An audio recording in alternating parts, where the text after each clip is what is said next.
A tale is told of Rabbi Eliezer, Rabbi Yeshua, Rabbi Elazar ben Azariah, Rabbi Akiva, and Rabbi Tarfon, who were reclining around the Seder table in Bnei Brak, telling the story of the Exodus from Egypt all night long, until their students arrived and said to them, "Our masters, it's time to recite the morning Shema."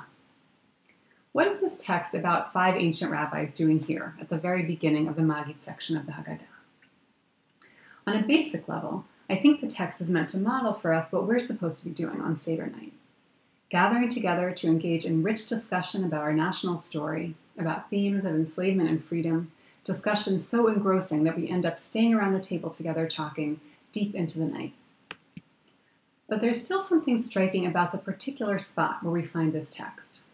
We just asked the 4 questions and responded with Avadim Hayinu. We're about to read about the 4 children and their questions and the responses they received. The sections of the Haggadah bracketing this text about the rabbis are 2 of the best parts of the Seder. We get so excited about the youngest child asking the 4 questions, and the 4 children tend to provoke the most passionate discussion of the whole Seder in my experience. And both of those sections feature children in prominent ways. This scene of 5 ancient rabbis seems to yank us out of the present away from our own Seder tables, and notably to a Seder without children, something that I only really focused on for the first time this year. The line that immediately precedes the story of the 5 rabbis is, "V'chol hamarbeh lesaper b'yitzat Mitzrayim, harei zeh meshubach." The more one tells of the Exodus from Egypt, this is praiseworthy. In my family growing up, we took this line very seriously, and our Sedarim lasted until 2 or 3 in the morning. Not quite as long as the rabbis, but pretty close. Why did it take so long? Partly because there were a lot of people. Parents, grandparents, grandchildren, aunts, uncles, cousins, friends. Different people would raise different points. A whole range of responses would be expressed. New associations would be evoked by those responses, and the discussion would deepen and wander and carry on.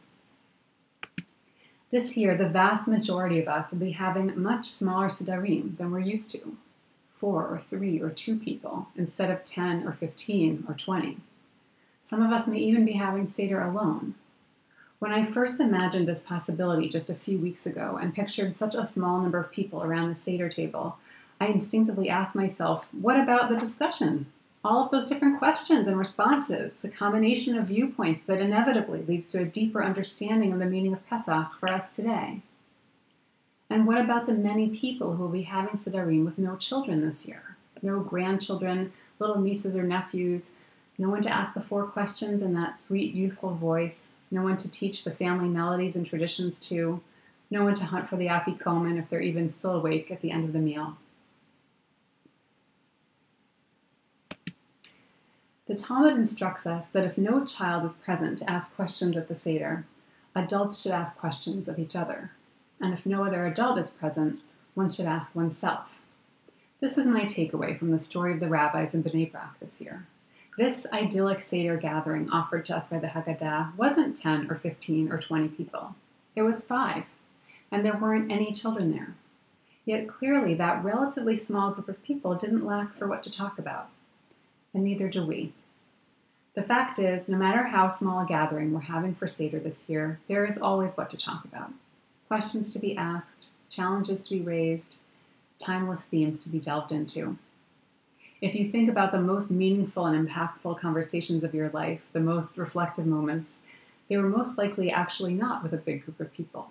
They were probably with intimates, gathered closely together in a safe space. Let's remember that at many times throughout Jewish history, Pesach was celebrated in less than ideal ways, including in small groups or by individuals alone, by necessity because of difficult external circumstances. And that even today, for people without large families or large groups of friends, having a small Seder gathering, or even having Seder alone, might be common practice not new to this year. Although it obviously behooves every Jewish community to try to ensure that no one is alone for Seder in a typical year, not marked by a massive public health crisis. The point is, as Jews and as human beings, we are no strangers to small gatherings. And we know that the conversations that we have with one other person or a few other people can be just as meaningful, if not more meaningful. And even though kids are the best, conversations among adults are, at their best, no less inspirational or profound, and they can allow us to reach new levels of understanding at a higher level of give and take. So I want to encourage all of us not to feel too weighed down by sadness at not being with the larger groups of relatives and friends that we may be used to for Seder, and to instead see Pesach this year as a real opportunity for some deep conversation about the most important themes of this holiday and what they mean for us and for humanity in this intense, scary time.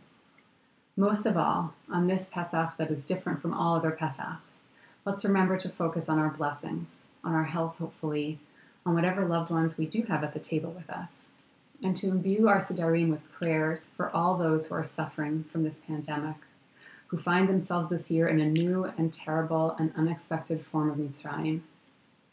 Let's remember to cherish the people we live with, if that applies, and to cherish our own well-being if we're on our own, and to pray for redemption for all those who need it.